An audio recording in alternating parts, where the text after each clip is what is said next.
അടിപൊളി. ഈ പബ്സ് കൈ ഉപയോഗിക്കാതെ കഴിക്കുകയാണെങ്കിൽ നമുക്ക് 200 റുപ്പീസ് തരും. പിന്നെ എന്റെ രാജാവറിന് അക്കൗണ്ട് സബ്സ്ക്രൈബ് ചെയ്തിട്ടുണ്ടെങ്കിൽ ഈ ഫോണാണ് ഗിഫ്റ്റ് ചെയ്തിട്ടാൻ പോണേ. അതുപോലെ തന്നെ സൂപ്പർ ഫോളോവർ ആണെങ്കിൽ ലാപ്ടോപ്പും ചെയ്യല്ലേ. എന്നാ കടിച്ചോ. അടിപൊളി. അയ്യോ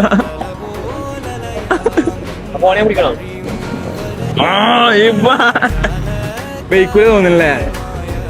നോക്കി ട്രൈ. കുഴപ്പമില്ല, ഇനി കയ്യേരി ചെയ്തിരുന്നു, കയ്യേരി പിടിച്ചിരുന്നു. അത് മതി. ചാലഞ്ച് അക്സെപ്റ്റ് ചെയ്തു. അതിന് എനിക്ക് 200 റുപ്പീസ്. ഇതാ പിടിച്ചോ. ഹാപ്പി അല്ലേ? ഞാൻ എന്റെ രാജാവറിന്റെ അക്കൗണ്ടും ടീം ജീട്ടക്കാരൻ അക്കൗണ്ടും ഫോളോ ചെയ്തിട്ടുണ്ടെങ്കിൽ എനിക്ക് ഫോൺ കിട്ടാൻ പോണേ. ഫോണില്ലേ നെക്സ്റ്റ് ടൈം വരുമ്പോൾ സെറ്റ് ആക്കട്ടോ. ഓക്കെ, ഇത് അക്സെപ്റ്റ് ചെയ്ത് തന്നെ ഞാൻ സമ്മതിച്ചു. ഇത്തനത്താണിക്കാരൊക്കെ അടിപൊളി പിള്ളേരാട്ടോ. അപ്പൊ എന്റെ രാജാവറിന്റെ അക്കൗണ്ടും ടീം ജീട്ടക്കാരൻ അക്കൗണ്ടും ഫോളോ ചെയ്തോളി. ഈ ഫോണാണ് ഗിഫ്റ്റ് കിട്ടാൻ പോണേ. അതുപോലെ സൂപ്പർ ഫോളോവർ ആണെങ്കിൽ ലാപ്ടോപ്പും. സൂപ്പർ ഫോളോവർ എന്ന എന്റെ ലാസ്റ്റ് 5 ലൈക്ക് കമന്റ് റീഷെയർ ചെയ്യണം. അതുപോലെ ബ്രോഡ്കാസ്റ്റ് ചാനലിലും ജോയിൻ ചെയ്യണം.